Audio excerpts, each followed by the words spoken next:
Welcome back to Vietnamese Vixens.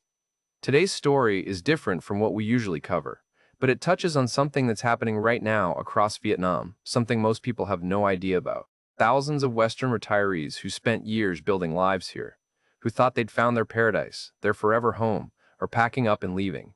Not because they want to, because they have to. This is about the hidden cost of chasing affordable retirement abroad, about what happens when the dream you bet everything on quietly closes its doors.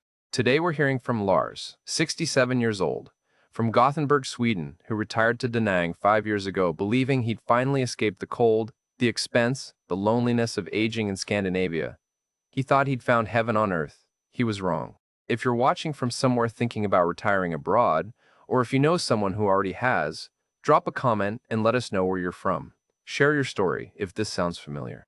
And if you've ever felt like the ground shifted under a dream you built, hit that like button and subscribe, because this one's going to stay with you.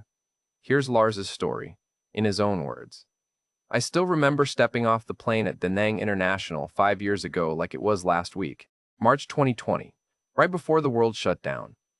I'd spent 42 years working in logistics in Gothenburg, winters that lasted 8 months, gray skies, gray buildings, rent that ate 70% of my pension before I even bought food. My wife died in 2018. Cancer. After that, Sweden felt like a tomb. Cold in every sense. I'd see retired friends gathering in small apartments, nursing single beers because everything cost a fortune, talking about the old days because the present offered nothing. I couldn't do it. I wouldn't. So I started researching. Thailand was overcrowded. Philippines felt chaotic. But Vietnam, specifically Da Nang, kept appearing in expat forums. Affordable, beautiful, safe, growing. A city where a Western pension could buy you a life of genuine comfort, maybe even luxury, where you could feel young again, vital, like you mattered.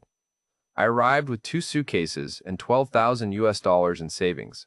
My Swedish pension was about 18,000 kroner a month, roughly 1,600 US dollars. In Gothenburg, that covered a one-bedroom apartment in a bad area and not much else. In Da Nang, it promised the world. The first month was intoxicating. I found a one-bedroom apartment 2 blocks from my key beach, 9th floor, balcony overlooking the water. 30 million dong per month. I had to ask the landlord to repeat it because I'd converted wrong in my head. 30 million Vietnamese dong is 1,200 US dollars. But no, he meant for the whole month. $1,200 for everything. I nearly laughed. In Gothenburg, that wouldn't cover a week in a beach hotel. Here it was, my life, my view, my home. The apartment came furnished. Not IKEA particle board, but real wood, decent appliances, air conditioning that actually worked. I'd wake up at dawn, walk 3 minutes to the beach, swim in the South China Sea as the sun came up. The water was warm even in winter. Warm. I hadn't swum outdoors in March since I was a child.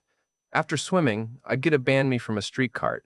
20,000 dong, less than $1. Fresh baguette with grilled pork and cilantro and chili, and I'd eat it on a bench watching the city wake up.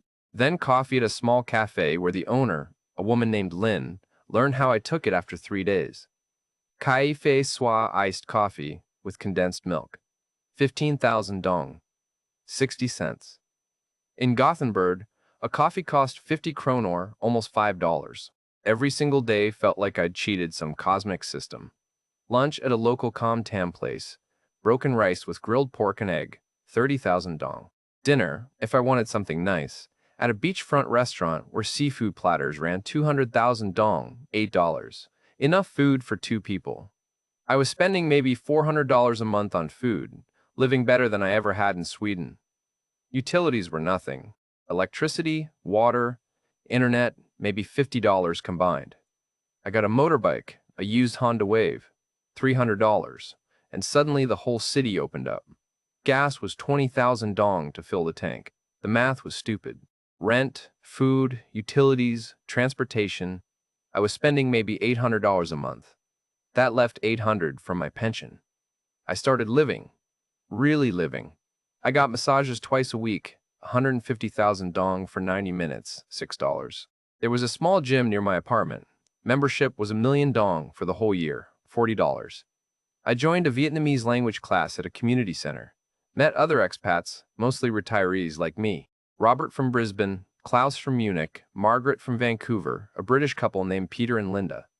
We'd meet for dinners, rotate between Vietnamese places and the occasional Western restaurant when we missed home. Even those nights, splitting a bottle of wine, appetizers, mains, dessert, ran maybe $20 per person. I felt wealthy for the first time in my life. Not rich, but comfortable in a way Sweden never allowed. I could say yes to things. Weekend trip to Hoi An? Sure. New clothes because the tropical heat destroyed my European wardrobe? No problem. Drinks with friends without calculating if I could afford the second beer? Absolutely. The poverty mindset I'd carried for decades in Sweden, the constant mental math of what I could and couldn't do, it dissolved in the Vietnamese heat. But it wasn't just the money. It was the feeling of being welcomed, of mattering. In Gothenburg, I was invisible, an old man shuffling through cold streets. In Da Nang, locals smiled, tried their English, seemed genuinely happy to see foreigners contributing to their city. Shopkeepers remembered me. The woman at the fruit stand gave me extra mangoes. The man who ran the printing shop, where I'd get documents copied, always asked about my day. I felt seen, respected even. The expat community was tight. We looked out for each other, shared information about visas and housing and doctors, celebrated birthdays and holidays together. I had more friends in year one in Da Nang than I'd had in a decade in Sweden. I learned Vietnamese slowly, badly, but enough to order food and negotiate prices and make small talk. I found routines that made me happy. Morning swim, breakfast at Lin's Cafe where I'd read news on my tablet, midday Vietnamese class or gym, afternoon exploring the city on my motorbike, finding new temples or markets or coffee shops tucked down alleys. Evenings on my balcony watching the sun set over the South China Sea, cold beer from the convenience store downstairs, 12,000 dong for a can of Saigon Red.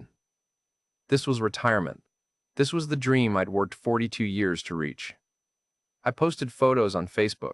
Friends back in Sweden commented with envy. My daughter visited once, said she understood why I'd left, said it was beautiful. I thought about her inheriting my small Swedish apartment someday, versus inheriting a life story of someone who'd actually lived. I chose living. Years 2 and 3 were more of the same. Blissful routine. I became a regular at certain places, part of the fabric of my neighborhood. I dated briefly, a Vietnamese woman named Huong who taught English, but it didn't last. Different life stages, different wants. It was fine. I wasn't lonely. The expat community was enough, and the city itself was companion enough most days.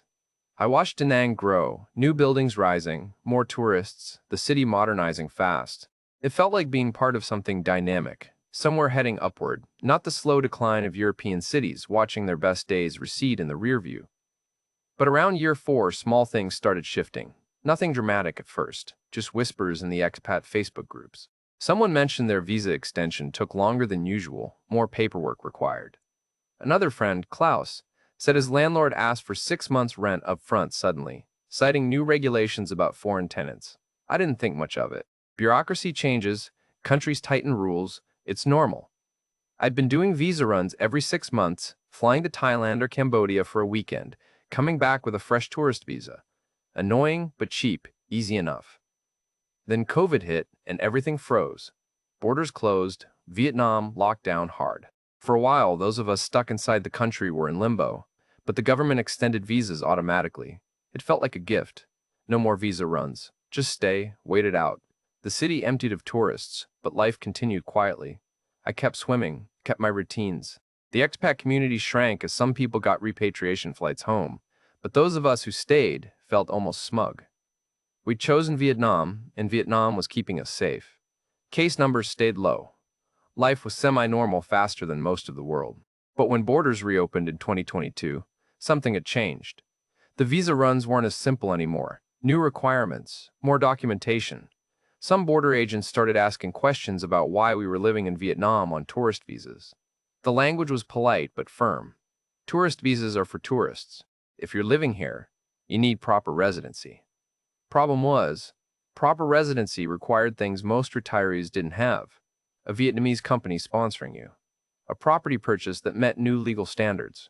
A marriage to a Vietnamese national. Or a temporary residence card that required proof of income. Background checks. Documents notarized and translated and submitted through channels that seemed designed to frustrate. I started hearing stories. Robert's landlord told him the building was being sold. Foreigners had to leave. Turned out the government was cracking down on buildings that rented to foreigners without proper licensing. Margaret, who'd bought a condo through a local contact, discovered her ownership wasn't legally registered correctly. Something about foreigners only allowed to own a certain percentage of units in a building, and her purchase violated those limits. She couldn't sell. She couldn't prove ownership.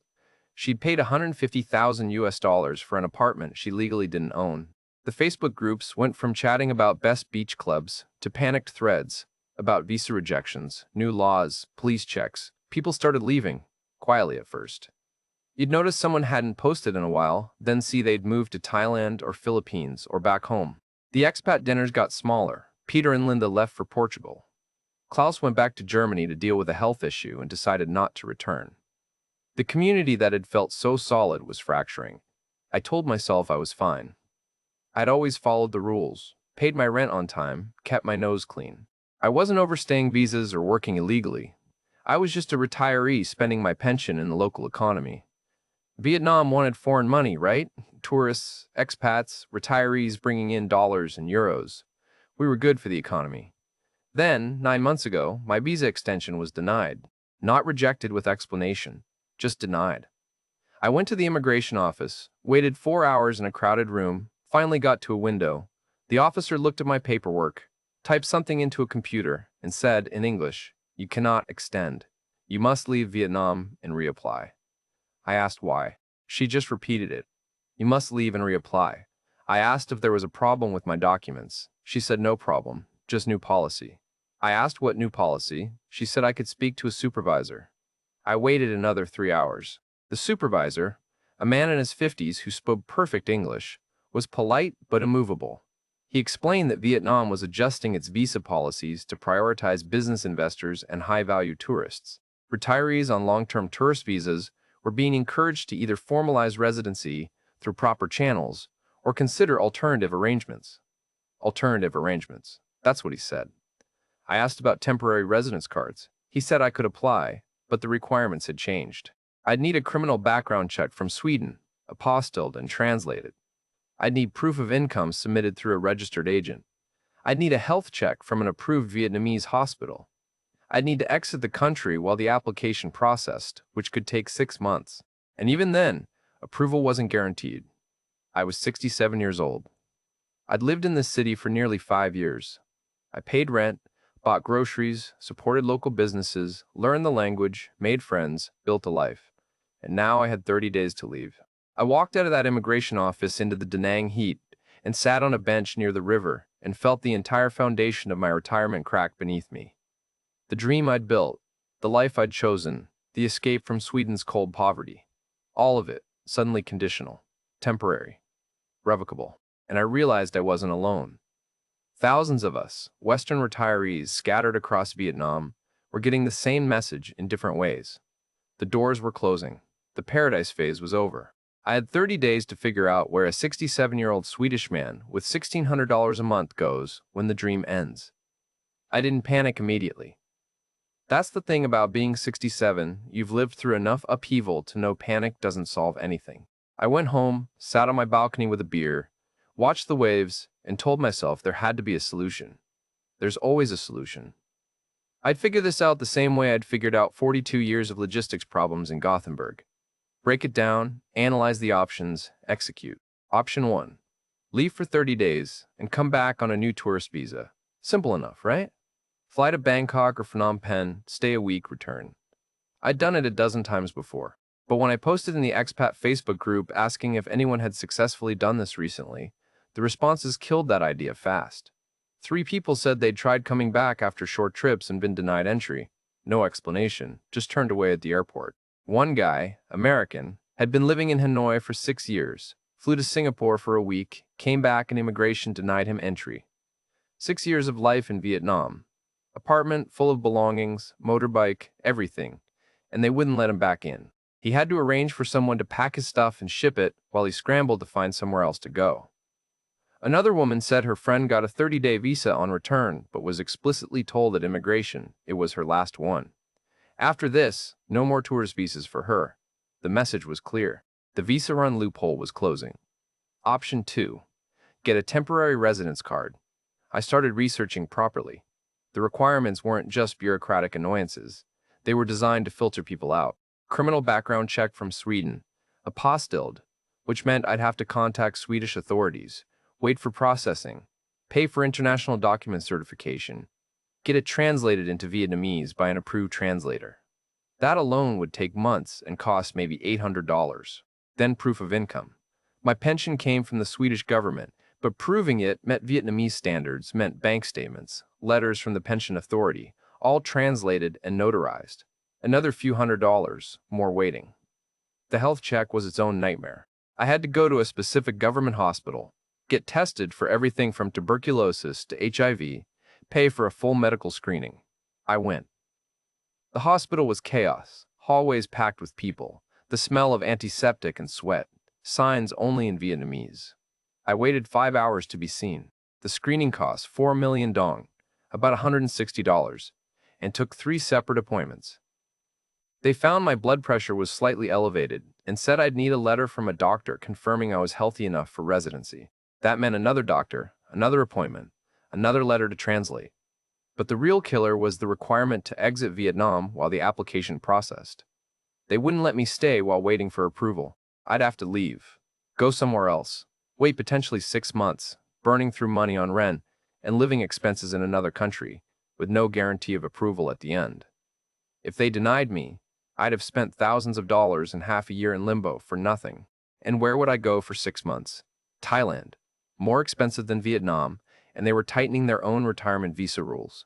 Philippines? Maybe, but I didn't know anyone there, didn't know the systems. Back to Sweden? I couldn't afford 6 months in Gothenburg, not without draining my savings completely. I did the math sitting at my kitchen table one night. Background check, translations, notarizations, health screenings, visa agent fees to help navigate the process, flights out of Vietnam, 6 months of living expenses somewhere else. I was looking at maybe $10,000 minimum, possibly more. That was almost my entire savings. The savings I'd kept for emergencies, for medical issues as I got older, for the cushion everyone says you need in retirement. And even if I spent it all, approval wasn't guaranteed. I'd be betting everything on a maybe. I started attending expat meetups again, looking for answers, looking for someone who'd figured it out. The community had changed. The optimistic retirees who'd filled restaurants talking about visa runs and cheap massages were gone. The ones left were stressed, angry, confused. We met at a bar on Tuong Beach, maybe 15 of us, down from the 50 or 60 who used to show up regularly. Robert was there, the Australian, looking older than I remembered. He told us his landlord had given him notice. The building management decided they didn't want to deal with foreign tenants anymore. Too much scrutiny from local authorities checking if properties were properly licensed to rent to foreigners. He had 60 days to find a new place. Problem was, half the landlords in Da Nang were now refusing foreign tenants entirely. Too much paperwork, too much risk. Robert had lived in his apartment for 7 years. He'd painted the walls, bought furniture, built a small garden on the balcony. Now he was searching desperately for anywhere that would take him. Margaret was at the meeting too, the Canadian woman with the condo ownership problem. She'd hired a lawyer, spent $3,000 trying to untangle the legal mess.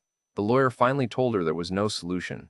Her ownership wasn't recognized under Vietnamese law because the building had exceeded its foreign ownership quota before she bought, and the seller had used a local proxy to hide the violation. She couldn't force recognition, couldn't sell without proper title, couldn't even rent it out legally. Her options were to walk away from $150,000 or stay in Vietnam illegally and hope nobody checked. She was 71 years old. Where was she supposed to get another $150,000? A German guy named Thomas stood up and said he'd just received a notice from his bank. They were freezing his account pending documentation review. New banking regulations required foreigners to prove legal residency status to maintain accounts. Without a valid long-term visa, they'd close his account and he'd have to withdraw all funds. Problem was, withdrawing large amounts of dong and converting to euros triggered other regulations, fees, documentation requirements. He'd lose maybe 10% in the process. His pension was direct deposited to that account. If they closed it, he'd have to figure out how to receive money, probably through international transfers with heavy fees each month. Someone else mentioned police checks. Apparently there were random stops now, police asking foreigners for documentation, checking visa status, passport stamps. A British guy said he'd been stopped 3 times in 2 months, always polite, always just checking, but the message was clear. They were watching. They knew who was living here on shaky legal ground. The conversation spiraled into desperation, disguised as information sharing. Someone mentioned Cambodia was easier. Someone said Thailand's retirement visa was still accessible if you had the money in a Thai bank. Someone else said Malaysia had a program, the Philippines, Taiwan. We were refugees trading rumors about where to flee next, which border was still open, where the dream might continue a little longer. I went home that night feeling hollowed out. I'd come to Da Nang to escape the poverty of aging in Sweden, the cold isolation, the shrinking life. And for 5 years it worked. I lived well, I felt young, I mattered. But I'd built everything on sand, on a visa system that could change on a whim, on a government's tolerance that I'd mistaken for welcome. I had no rights here, no permanence, no safety net. I was a guest who'd overstayed the unspoken invitation. The next week I made appointments with visa agents, the kind who advertise on expat forums promising solutions. I met with a woman named Tuyet who ran an agency downtown. Her office was small, professional, air-conditioned, walls covered with certificates and photos of her with various official-looking people. She listened to my situation, nodded sympathetically, and laid out options. Business visa sponsored by a Vietnamese company. Cost, $3,000 per year. Paid to a company that would nominally employ me for paperwork purposes. But I wouldn't actually work. Legal gray area, but lots of expats did it. Risk was, the government was cracking down on these shell sponsorships. And if they investigated, my visa could be revoked immediately and I could face fines or deportation. Marriage to a Vietnamese national. She actually suggested this. Said there were agencies that arranged marriages of convenience. I'd pay a woman to marry me on paper, get a spousal visa, everyone wins. I stared at her. I was 67 years old. I'd been married for real, to a woman I loved, who died in my arms in a hospital in Gothenburg.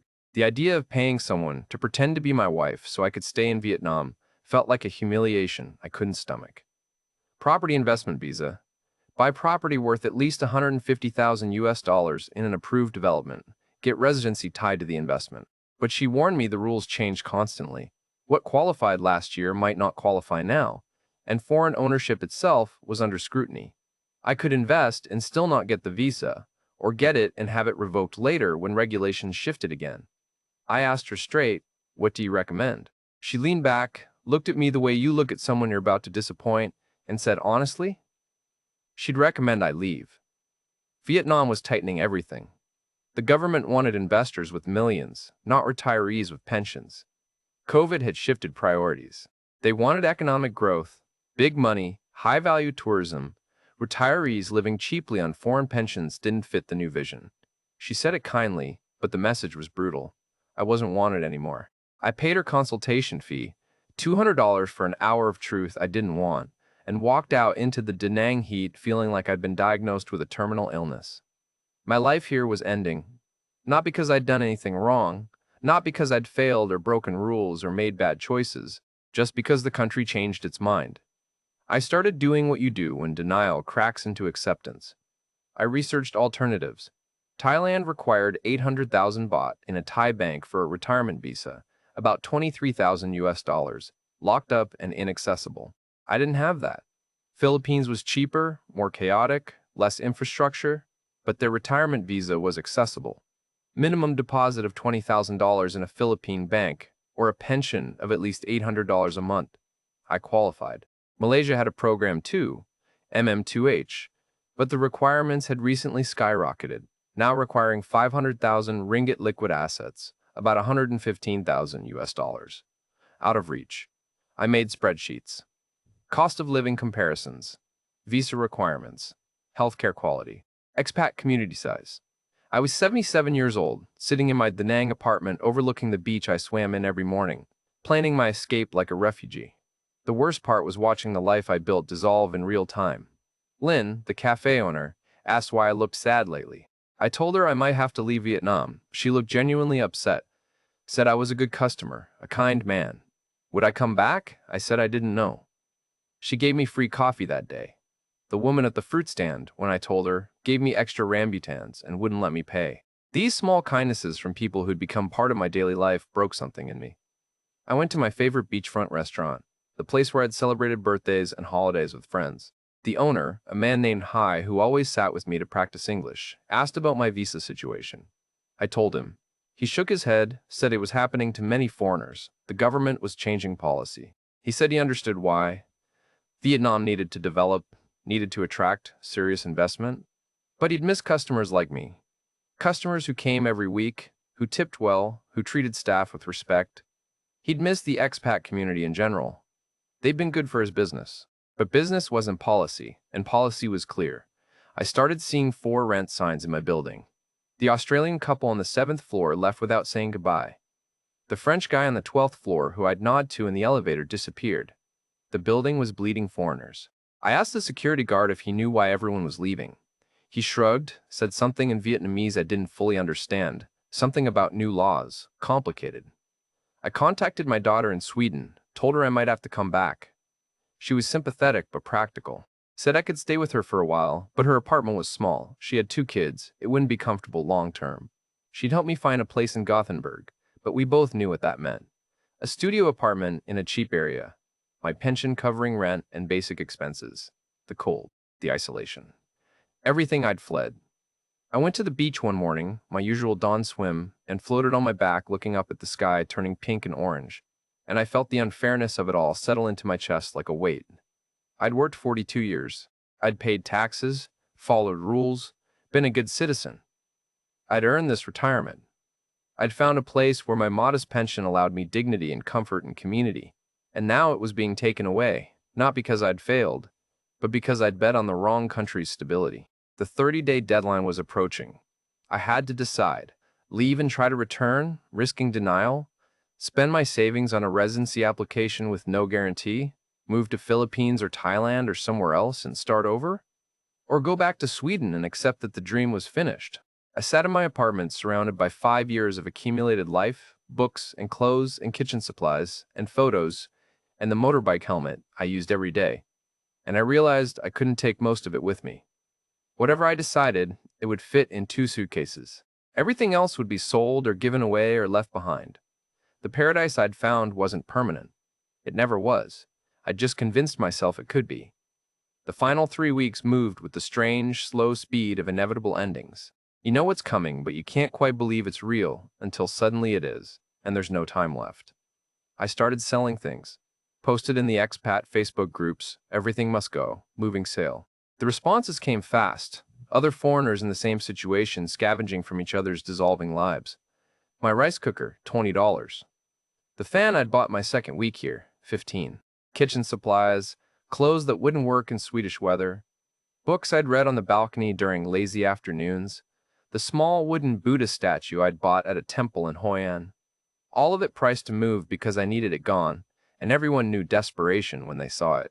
A British guy bought my motorbike, the Honda Wave that had been my freedom for 5 years. $300, same price I'd paid. He showed up, looked it over, handed me cash in, dong, drove away. I watched him disappear down the street and felt something break. That bike had taken me everywhere. Every temple, every hidden coffee shop, every beach north and south of Da Nang. Every visa run to the airport. Every morning, errand and evening ride along the coast. It was more than transportation. It was autonomy. The feeling of being mobile and independent in a foreign country. Now it was someone else's. The furniture I couldn't sell, I told the landlord to keep or throw away. The wooden table where I'd eaten 1,000 meals alone and with friends. The bookshelf I'd assembled badly, slightly crooked but functional. The chair on the balcony where I'd watched 5 years of sunsets. None of it mattered enough to ship, and I had nowhere to ship it to anyway. I hadn't decided yet where I was going. I'd narrowed it down to 2 options, Philippines or Sweden. Philippines meant continuing the dream in diminished form. Another Southeast Asian country, cheaper than Vietnam now. Easier visa situation, established expat community. I could get a retirement visa, find an apartment in somewhere like Dumaguete or Porto Galera, rebuild some version of what I'd had here. It would work, probably, but the thought exhausted me.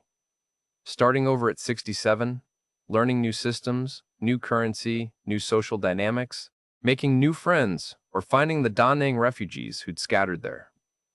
The idea of doing this again, building a life on another country's conditional tolerance, knowing it could evaporate just like Vietnam did, I wasn't sure I had it in me.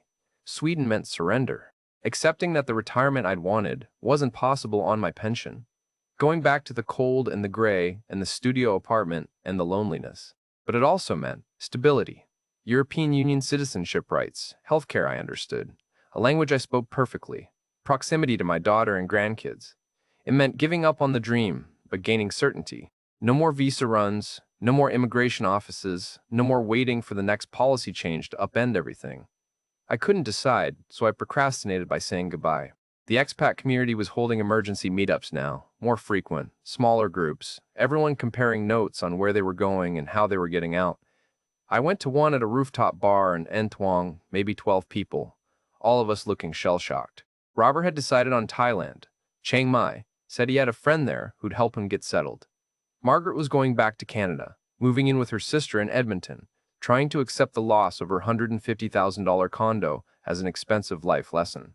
Thomas was trying Portugal, said it was expensive, but at least it was EU and stable, and they had a retirement visa program he might qualify for. A 72-year-old American named Bill said he was staying. Just staying illegally, overstaying his visa, taking his chances. He said he was too old to start over somewhere else, and too poor to go back to Florida where he'd be homeless within months. He'd rather risk deportation than leave. We all looked at him with a mixture of horror and understanding. He was saying out loud what some of us had considered. Just stay. Become invisible. Hope they don't check. Live in the margins until something breaks. I asked what he'd do if they caught him. He shrugged, said he'd deal with it then. Maybe they'd fine him, maybe they'd deport him, maybe they'd just tell him to leave and he'd go to Cambodia for a week and sneak back in. He said it with the tired defiance of someone who'd run out of options and energy. I understood, but I also knew I couldn't do it. I'd followed rules my whole life. The idea of living illegally, looking over my shoulder, waiting for a knock on the door, it would eat me alive. A younger guy, maybe 50, said he was going to Cambodia. Sihanoukville. Said it was cheap and chaotic, and nobody cared about visas. Someone else said Sihanoukville was all Chinese casinos now. Expats were leaving there too. The conversation went in circles, everyone sharing information that was half rumor and half outdated. We were refugees trading stories about borders and loopholes, and which countries weren't hostile yet. Peter and Linda, the British couple I'd known since my first year, were at the meeting. They'd already left once, gone to Portugal, but they'd come back to pack the rest of their things. We sat in a corner away from the group, and they told me the truth about leaving. It was harder than they'd expected. Portugal was beautiful but expensive. Their pensions didn't stretch like in Vietnam. They felt poor again. They missed Da Nang every day. Missed the warmth, the affordability, the beach, the life they'd built. But they couldn't come back, not with the visa situation. So they were making it work in Portugal, trying to find new routines, new friends, trying to convince themselves it was better even though it wasn't. Linda started crying quietly. She said she'd never expected to love a place like she'd loved Da Nang. She'd retired thinking she and Peter would travel, see the world, not settle anywhere. But Vietnam had become home in a way England never was, and now they were exiled from home, displaced in their late 60s, grieving a life they'd lost not to death or disaster, but to policy changes they had no control over. I didn't know what to say. I bought them another drink and we sat there. 3 old foreigners in a Vietnamese rooftop bar, mourning together. The next week, I went to my favorite places one last time. Lynn's Cafe for morning coffee. She made it the way I liked and refused payment. Told me to remember her when I thought of Vietnam. I promised I would. The banh mi cart where I'd eaten breakfast hundreds of times. The woman who ran it didn't speak much English, but she understood I was leaving. She gave me extra pork and wouldn't take my money. I ate it sitting on the seawall watching motorbikes stream past and wondered if I'd ever eat banh mi this good again. I went to the beach at dawn, my ritual swim one last time. The water was perfect, warm and calm, the sun just breaking the horizon. I floated on my back and tried to memorize the feeling. The weight of salt water holding me up, the sound of small waves, the sky turning colors I'd never seen in Sweden. I thought about all the mornings I'd done this, hundreds of them, the routine that had made me feel alive and healthy and young. In Sweden, I'd swim in a cold public pool if I swam at all. Chlorine and crowded lanes and fluorescent lights. I dried off and sat on the sand and watched the city wake up. Fishermen bringing in boats. Street cleaners sweeping the promenade, early morning joggers and other expats doing their own goodbye rituals, I assumed. A Vietnamese woman in her 60s doing Tai Chi near the water. This was the Da Nang I'd fallen in love with. Peaceful, beautiful, functional, affordable. A city that had let me be part of it for 5 years, and was now asking me to leave. My landlord came by the apartment to do a final inspection. He was polite, businesslike, returned my deposit minus a small deduction for some scratches on the floor. He asked where I was going. I told him I still wasn't sure. He said many foreigners were leaving. He'd have to find new tenants, maybe Vietnamese tenants, easier now with the new regulations. He didn't seem upset about losing me as a tenant, just matter of fact.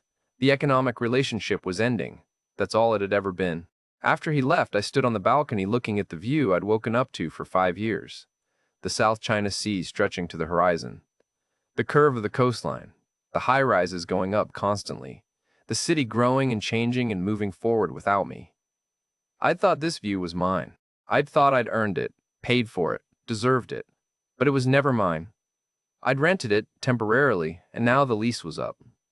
I made my decision that night. I booked a flight to Stockholm, one way.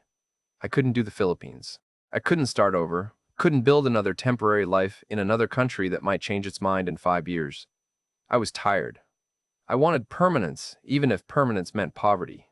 I wanted to stop running. I messaged my daughter, told her I was coming home. She said she'd pick me up from Arlanda Airport. I could stay with her as long as I needed. We'd figure it out together. Her kindness made me cry, which surprised me. I hadn't cried when my visa was denied, hadn't cried packing my life into suitcases, hadn't cried selling my motorbike, but my daughter's simple offer to help broke something loose. The last few days were a blur. Final goodbyes. The gym where I'd worked out, the barber who'd cut my hair while we watched football on a small TV, the restaurant where Hai gave me a final meal on the house and shook my hand and said I'd always be welcome if I came back. The fruit stand woman gave me a bag of rambutans for the road. The security guard in my building, who'd always greeted me with a smile, looked genuinely sad when I told him I was leaving tomorrow. I went to one final expat gathering, a small farewell dinner someone organized. 8 of us left from the dozens who used to attend. We ate Vietnamese food and drank too much beer and told stories about the good years.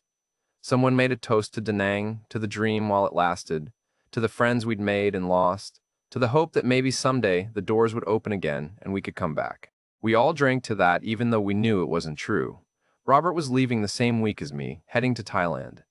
We exchanged contact information, promised to stay in touch, knowing we probably wouldn't. Margaret was flying to Canada the next day. Thomas had already left for Portugal. We were scattering like dandelion seeds in wind, the community dissolving into individual trajectories toward uncertain futures. My last night in the apartment, I didn't sleep much.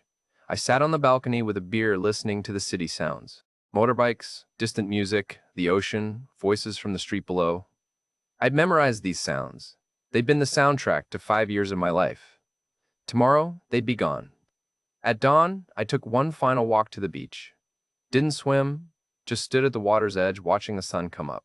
A few other people were there, locals mostly, doing their morning routines. Nobody paid attention to me. I was already a ghost, already gone. The taxi to the airport came at noon. I loaded 2 suitcases containing everything I owned, left the keys with the security guard, took a last look at the building, the street, the neighborhood I'd navigated by motorbike 1,000 times. Then we drove away. The airport was crowded. I checked in, got my boarding pass, went through immigration. The officer looked at my passport, saw my expired visa, stamped me out without comment. Just another foreigner leaving, routine. At the gate, I saw familiar faces, 3 other expats from the community on the same flight to Bangkok, where we'd connect to different destinations. We nodded at each other, a silent acknowledgement. We were the exodus, the flood of retirees fleeing paradise, because paradise wasn't permanent. On the plane, I looked out the window as we took off, watched Da Nang shrink below me.